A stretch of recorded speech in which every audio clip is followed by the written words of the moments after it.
Bom dia, meu nome é Lizzie, eu sou mãe da Ana Clara, da Catarina e da Gabriel e nós somos homeschoolers seguindo o método Charlotte Mason. E hoje eu vim conversar um pouco com vocês sobre como nós trabalhamos o estudo do compositor, músico e o estudo de um artista, né?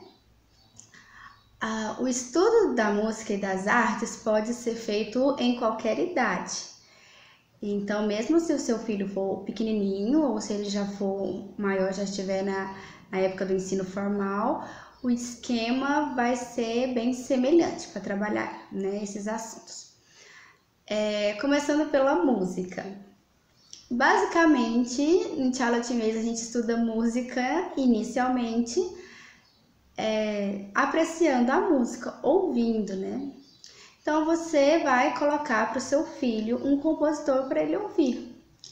E aí sugere-se que você permaneça um tempo com cada compositor, de 1 a 3 meses, para que a criança se habitue ao estilo daquele compositor e depois possa reconhecê-lo, né? Ouvindo as suas músicas. Quando chega na idade formal, então vai ser o mesmo esquema. A gente tem um período dentro do horário, né, de timetable, dentro do horário da escola, para trabalhar o estudo do compositor. E vai ser o mesmo esquema. Um compositor vai permanecer com a gente durante 3 meses. No início, né, na primeira semana ali que eu tô trabalhando aquele compositor, eu gosto de falar um pouco sobre a vida dele. Aqui em casa eu tenho usado essa coleção, que é Crianças Famosas, né? Bem fácil de achar. Mas tem outros livros, tem livros vivos que falam sobre compositores, né? Em geral, não é um assunto difícil de encontrar. Então, como eu disse, eu escolho um compositor, ali na primeira semana eu apresento um pouco sobre a vida dele, e daí pra frente a gente vai ouvir. Eu tiro um tempinho, né? Tem um tempinho de ali 5, não chega a 10 minutos pra gente ouvir uma música daquele compositor que a gente está estudando no termo, né? No trimestre.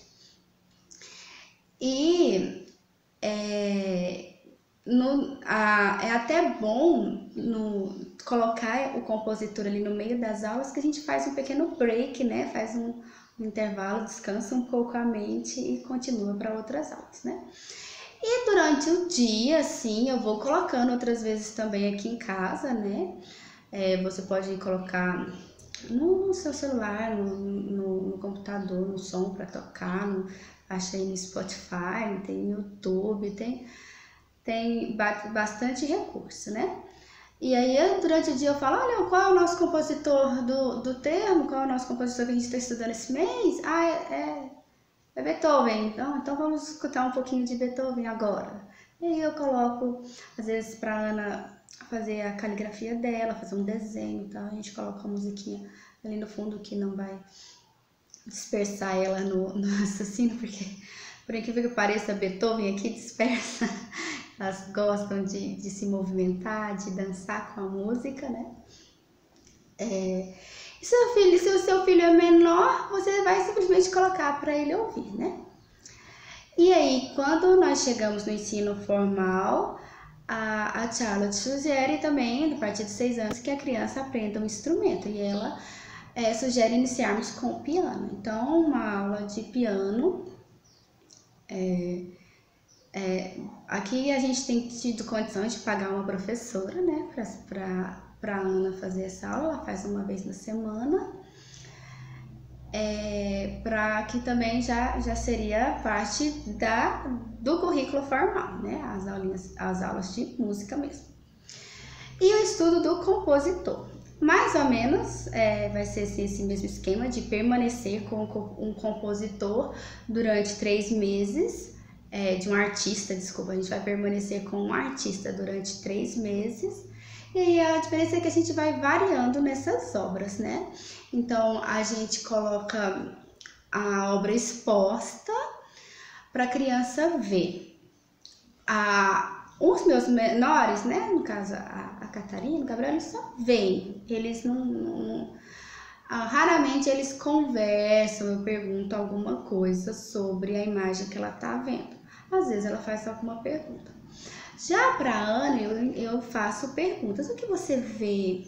O que você acha que essa pessoa está fazendo? O que você acha que essa pessoa está sentindo? E eles mesmos são muito curiosos quanto às imagens. Mãe, o que essa pessoa está fazendo aqui? Quem é essa pessoa aqui? Eles sempre têm uma perguntinha a fazer. E aí a gente escolhe imagens, né? Aqui a gente permanece com uma imagem a cada 2 semanas. Então, durante 2 semanas aquela imagem vai estar exposta. E eu converso sobre a imagem durante o período de aula 2 vezes, né? A gente vai ter 5 minutinhos para conversar sobre essa imagem. Depois eu posso conversar se elas tiverem interesse, mas vai ter aquele momento ali preparado, que é pra gente não esquecer. Eu mostro a imagem para a criança, peço para que ela olhe durante 3 minutos, depois eu fecho a imagem, escondo a imagem dela e peço para ela narrar para mim o que ela viu, né? Na semana seguinte eu faço a mesma coisa. Olha de novo essa imagem. Tem alguma coisa que você tá vendo aí agora que você não notou antes? Viu alguma coisa diferente? Você lembra como era a imagem da última vez que você viu? Aí com a imagem fechada, ela vai narrar de novo, né? Dou os 3 minutinhos para ela olhar, depois fecho a imagem, ela vai narrar de novo. E durante a semana, a imagem fica aberta aqui em casa, exposta, né? Para que eles possam ver. O que eu tenho usado aqui para a imagem é essa coleção de fascículos da editora Abril. Eu vou abrir aqui para vocês. Olha como são boas imagens dela, né? São grandes, o fascículo é grande, aqui é a Mona Lisa. Então, eu coloco ali no armário, prendo, né? Eu coloco uns grampos prendedores de roupa. Se a imagem for menor, eu coloco um suportezinho para livro. Ou prego com uma fitinha assim, de maneira cuidadosa para não estragar, e fica ali exposta. E eles passam, e eles olham, e eles observam, é muito bom ver como eles respondem a essa imagem assim. Se você tem crianças pequenas e é excelente que você faça isso também, você pode até deixar por mais tempo uma imagem, né? Aqui a gente deixa 2 semanas para que a Ana veja pelo menos 6 imagens durante um trimestre daquele autor, né? Então fica aí a minha dica de hoje, né? Como nós fazemos o estudo da arte e da música. Qualquer dúvida que vocês tiverem, é só perguntar e a gente responde assim que der, né? Muito obrigada!